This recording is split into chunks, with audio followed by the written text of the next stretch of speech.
Isang maulang araw po sa inyong lahat. Maulan na naman ngayon.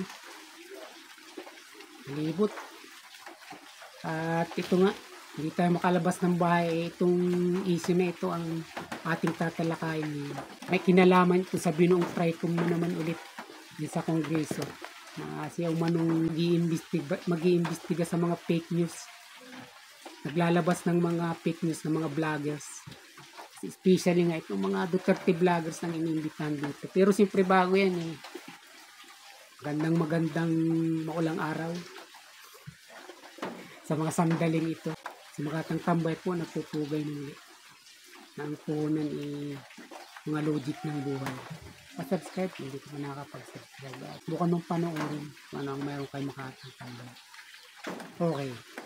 At ito nga yung ating pag-uusapan. Pagkatapos ng Quadcom, TRICOM naman.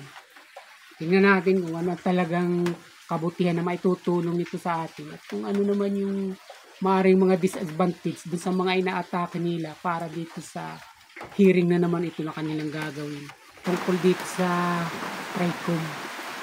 Na binuo na naman ulit ng Kongreso. Dito na, di ba?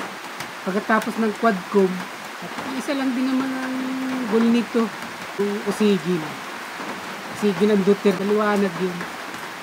At ngayon, ito, bumuo na naman sila. TRICOM. At ito naman, yung uusig dun sa mga Duterte vloggers naman. Interview nga ni Kid Pylon at saka nito ni DJ Chacha kay Congressman Dan Fernandez. Tinanong nga ito kung anong layunin.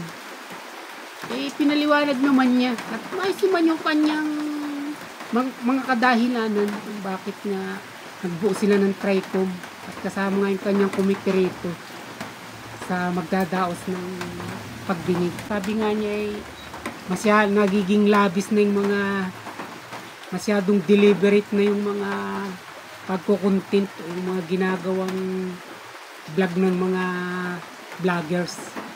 Kaya kinakailangan na rin natin itong sawatain o bagay i-regulate. At dito nga sa hearing, dito nga sa TRICOM, binuo nila, iaanyahan din nila yung mga maaaring magrepresenta ng Facebook, ng TikTok, at kasama yun para kumbaga ito yung balisasala o mag-i-edit ng nilalabas nila ng mga ina-upload doon, yung mga ipinopost ng mga vloggers. Alayon daw nila na balansin dahil kumbaga hindi na rin napupunta sa talagang makatotohanan kundi nagkakaroon na lang ng sariling kagustuhan yung vlogger na bumubuo ng content. Nadalhin yung kanyang mga video dun sa kung paano bumatikos at punahin yung maghusga ng tao, yung nagiging over na nga. Lumilito na hindi naman ito katotohanan kundi bagkus gusto lang bumatikos. Yun yung kanya pinupunto rito. Sa nga hindi na ako rito, siyempre ang gusto natin yung mga malinis lamang din naman ng mga inilalabas sa tao. At karagdagan nga niya na ang ginagawa nila ito alang-alang sa mga kabataan na halos puro cellphone na rin ang hawak. At kung ito yung makikita nila, hindi raw magandang influence ito sa new generation, sabi pa niya. Di ba maganda naman yung layunin. Pero, may malaking pero ako dito. Bakit may gusto pa pala silang ayusin na mga ginagawa ng mga vloggers na ito? Bakit ang nakalagay lang doon na mga iniimbita nila sa hearing na yun? Puro mga DDS vloggers. Mga kilalang vloggers naman ito. Bakit ang ibig bang sabihin yung mga realista vloggers at tambi vloggers? Puro mga legit ba yung mga binabalita din ito? O mga nilalabas nila sa mga video nila, mga content nila? Yung malaking katanungan ko rito. Yun yung malaking pero ko dito. Ibig sabihin, itong totoong line nung TRICOM na ito, hindi nalalay dun sa layunin, binuo nilang Quadcom. Umusig lang na naman. Umusig ng mga kalaban nila. Alam natin yung Quadcom ang dinurog yung Duterte. Ito namang TRICOM, ang layo na naman nila, yung mga nagtatanggol sa Duterte, ito naman yung plano nilang durugin dito at Marahil ito'y takutin na rin. Siyempre, di naman ito talaga malalaking tao. Kasi na nilitang gulat-gulatin yan kung narin na nila't inimbita sa pagdinig nilang yan. Kung yung mga general, talagang kulang na lang, kainin nila ng buo kung ituring nila dyan. Hindi ba? At ang pilis pati nila i-content kahit kilalang tao. Di lalo pa yung mga ordinaryong vloggers na ito. Yun yung nakikita ko rito. Na hindi ito nalalait talaga sa binuo nilang quadcom na pang-usig sa Duterte. At bilang pangalawa, para ganap na lumpuhin, wala na magtanggol dito at maglabas ng itinuturing nga nilang fake news. Para ipagtanggol ng mga vloggers ang mga Duterte. Ito na rin yung ginagawa nilang paraan para ito ay pahintuin, supilin. At sirain na rin katulad ng ginawa nila sa quadcom. Sirain yung Duterte. Yun yung talagang layunin nito sa pinakahuli. Tinanong nga ng dalawang kurma na ito, DJ Chacha at saka ni Tip Pailo, na yung sinseridad nung kung paano nga yung kagustuhan nila dun sa TRICOM na binuo nila dyan sa Kongreso.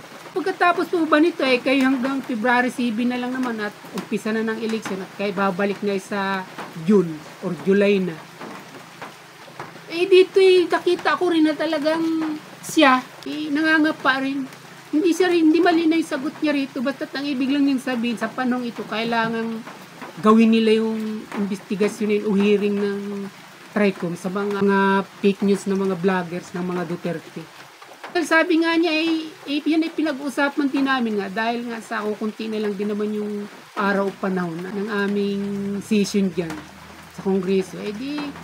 Kung ano nga yung kakalabasan nito, pagbalik na lang namin ba itutuloy? Kumbaga, sabi nga niya, pero pa puro mga spekulasyon yung kanya, walang katiyakan.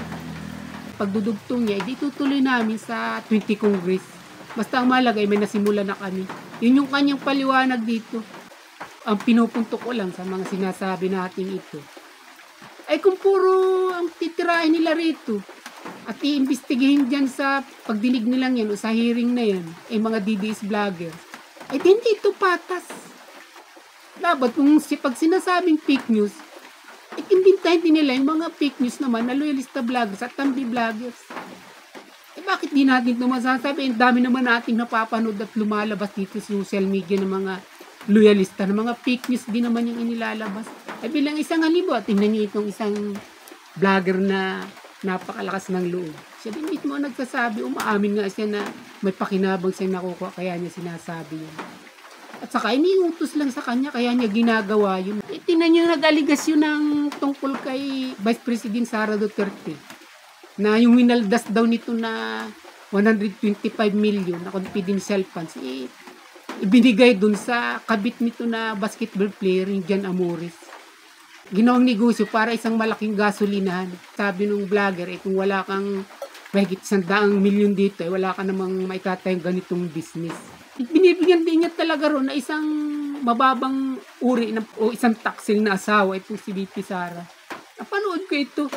At ang pangyari ito, kahit masyado kung binibigyan dito, ini-emphasize sa inyo na isa itong fake news, nitong huli, humingi siya ng tawad. Ngayon nga ginawa niya yun, inutos lang sa kanya. At walang ibang mapagbibigyan nung issue na yun para maglabas, kundi siya, dahil siya yung malakas ang loob. May video niyan ako at ipapakita ko sa inyo para maniwala kayo na itong mga ito, yung mga fake news din, mga loyalistang ito. At yun ang gusto kong mangyari. Kung gusto nila imbestigan ang mga DDS vloggers, imbestigan din nila ito. Dahil sa tingin ko, dahil matagal ako nanonood sa mga ito, mas maraming fitness ang mga pinagagawa ng mga ito para pabanguin lamang yung mga nagbibigay ng benepisyo sa kanila. Sobra na Hindi na makatao yung pinapagawa nila sa akin. Kaya yung konsensya baga, kung nagawa ko dahil siguro dahil na lamang sa natuwa ako, dahil natulungan yung tatay ko na nailibing na maayos, yung anak ko na nagkasakit ng mga panahon na yun na talagang grabe. Pero hindi ko na naisip na teka, baka baka, di ba? Sana naintindihan niyo ko. Accept ko na nagkamali ako. Tinanggap ko agad yung, aaminin ko totoo. Hindi ko alam kung totoo ba tong tungkol kay Amores tsaka kay Sara. Pero dahil nga sa itong inutos sa akin ng babae, Ito ay malapit ho kay Marcos. Papakita ko po dito ang video. Maybe tinatanggihan ng ibang mga vloggers ni Bongbong yung mga gusto nila pagawa doon sa mga vloggers nila na binabayaran nila. Tatanungin niyo ko kung binabayaran. Yes, totoo yan. Kasi kung ako nga mismo di ba?